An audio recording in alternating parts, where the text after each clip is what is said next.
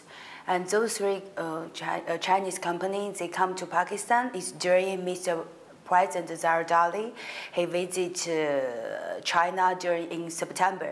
So we signed the MOU with the Pakistani company. So they come to town is about the agriculture. One company is about the agriculture. One company is about the sewage water treatment and the clean water treatment. And the third one is about the fire truck. the Fairchild company, so they can provide the system. So for the three companies, they would like to implement the MOU during Ms. President's visit in China in September. So we just do the research and discuss with the local government how to cooperate and how to cooperate for further. And those three companies, they will invest in Pakistan as well.